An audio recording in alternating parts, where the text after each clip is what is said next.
নমস্কার বন্ধুরা, শুরু করছি আজকের ভিডিও। আজকে আমি করব কড়াইয়ের ডালের বড়ির পোস্ত। তো বড়িগুলো কেনা, আপনারা যদি বাড়ি ঘরে বানানো বড়ি হয় তাহলে আরও ভালো হবে। তো ওই জন্য আগে আমি শুকনো খোলায় বড়িগুলো একটুখানি তেলে নেব, লাল লাল হলে তারপর আমি বড়িগুলো তুলে নেব।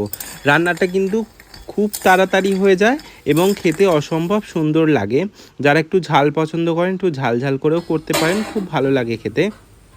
তো এরপর আমি অল্প করে একটু তেল দিলাম, তেল দিয়ে আমি একটু কালো জিরে ফোড়ন দেবো আর একটু কাঁচা লঙ্কা ফোড়ন দেবো। দিয়ে এই কাঁচা লঙ্কা কালো জিরেটাকে একটু হতে দেবো কিছুক্ষণ। ভালো করে কাঁচা লঙ্কা কালো জিরেটা হয়ে গেলে এবার আমি পোস্তটা বেটে রেখেছিলাম, শুধুমাত্র কাঁচা লঙ্কা আর অল্প একটু নুন দিয়ে পোস্তটা আমি দিয়ে দেবো। পোস্তটা দিয়ে বেশ কিছুক্ষণ ফুটিয়ে নেবো, 2 থেকে 4 মিনিট মতো। তো এবার আমি পোস্তটা দিয়ে দিচ্ছি।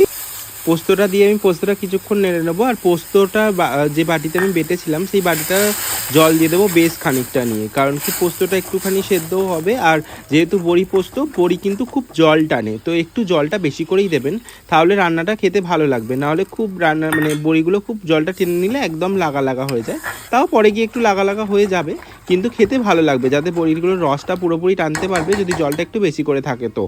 তো সেই জন্য আমি বেশ খানিকটা জল দিলাম, দিয়ে কিছুক্ষণ ফুটতে দিলাম। এই পর্যায়ে একটু নুন দিয়ে দিলাম, স্বাদ মতো নুন, আর দিয়ে দিলাম লঙ্কার গুঁড়ো, যেটা অপশনাল। আপনারা যদি লঙ্কার গুঁড়ো খেতে না চান তাহলে নাই দিতে পারেন। আপনারা একবারে বেশি করে কাঁচা লঙ্কা বেটে নিতে পারেন পোস্ততে। তো এরপর আমি বড়িগুলো দিয়ে দিলাম, বড়িগুলো দিয়ে আমি 2-4 মিনিট ফুটিয়ে নেবো। ফুটিয়ে নিলেই আমাদের রেসিপি প্রায় রেডি। তো দেখুন সুন্দরভাবে ফুটে গেছে। এবার নামানোর আগে আমি বেশ খানিকটা সর্ষের তেল দেবো, দিয়ে একটু মিলিয়ে নেব, নিলেই আমাদের রান্না আজকে রেডি। গরম ভাতে অসম্ভব সুন্দর লাগে বড়ি পোস্ত খেতে। অবশ্যই একবার বাড়িতে ট্রাই করবেন এবং আমায় কমেন্টে জানাবেন আপনাদের রেসিপিটি কীরকম লাগলো। থ্যাংক ইউ পুরো ভিডিওটি দেখার জন্য। এইভাবেই আমার সাথে থাকবেন আর পাশে থাকবেন। অসংখ্য অসংখ্য ধন্যবাদ।